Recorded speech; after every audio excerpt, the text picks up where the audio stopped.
It began with fury. The kind of fury that seeps through clenched teeth and polished smiles.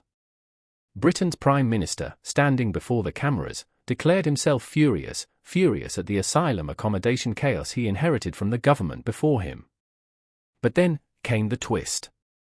Because instead of breaking from the past, he reached straight back into it.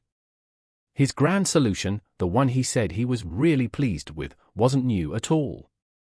It was a reheated Conservative plan. A policy once labelled spectacularly ill-judged and deeply inhumane. And now, it's back.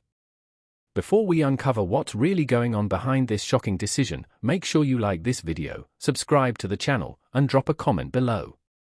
Your opinion matters more than ever, because what we're about to reveal says a lot about where Britain's values are heading, and it's darker than you might think. The latest government announcement has left even seasoned observers stunned. Asylum seekers, the Prime Minister says, will be moved out of hotels and into camps. Camps built in disused army barracks. To many, it sounded like déjà vu.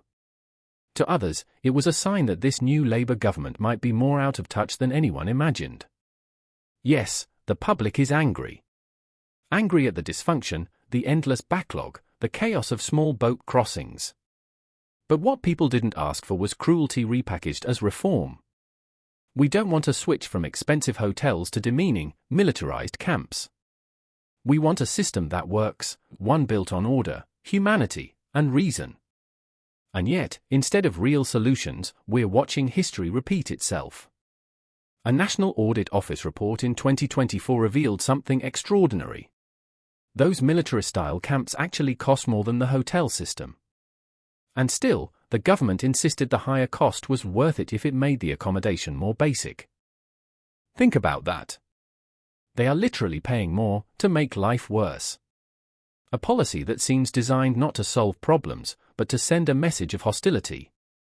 A theatre of cruelty dressed up as governance. Medical professionals have already condemned these barracks for inflicting real psychological and physical harm. Some doctors warned of clinical damage done to residents forced to live in harsh, military environments. The cost, they said, isn't just financial, it's moral.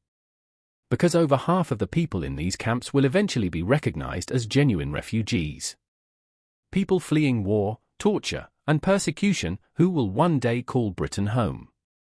And yet, our government seems determined to make their first taste of British soil one of suffering. For many, this was the final straw.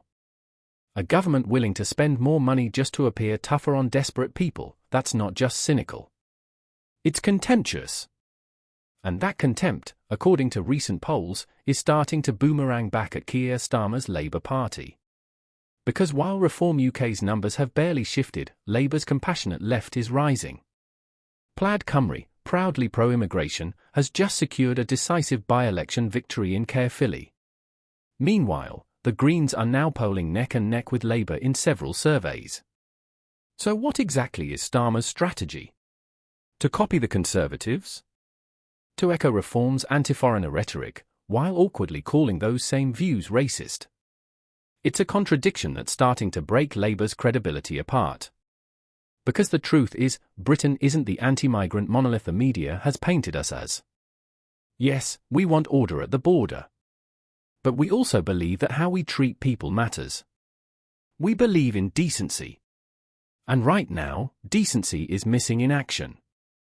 The one-in, one-out deal with France has already descended into farce, a failed symbol of failed leadership. Hostility for hostility's sake has failed. And these new barracks? They will fail too. But it doesn't have to be this way. Experts say there are clear, evidence-based alternatives that could both reduce crossings and restore compassion to the system. First, introduce safe asylum routes. The French Coast Guard has already said it will not risk lives by dragging back vessels in dangerous waters. Even some of Britain's own border force agents are calling for safe, legal entry routes for asylum seekers already in Europe. The model exists, the Ukrainian scheme.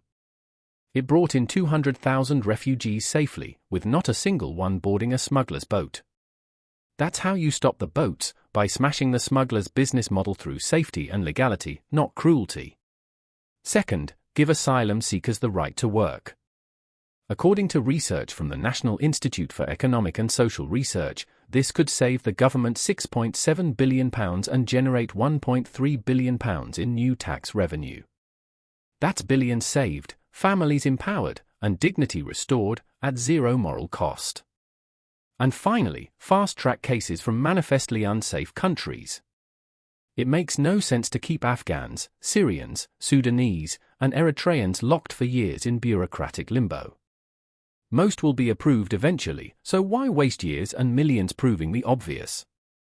Give them a light-touch process to verify identity, grant them stability, and focus resources on the more complex cases. This, experts say, is how you rebuild an asylum system that works, and save Britain's reputation in the process. Because here's the truth.